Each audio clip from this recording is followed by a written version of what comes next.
Alright guys, as you can see, I put the fuse box back and I put that one screw that I was mentioning that right there, and there's one right back here. Let me point it out so you can see it. It's right back there. And there's one screw right here, right on top right here. And I did put in, as you can see, on the box with the homemade cap that I made for the vent.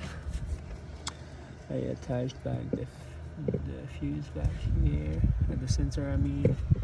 Right now all I got is to move out the door and the things that I had loose. That helped me a lot with the spacing.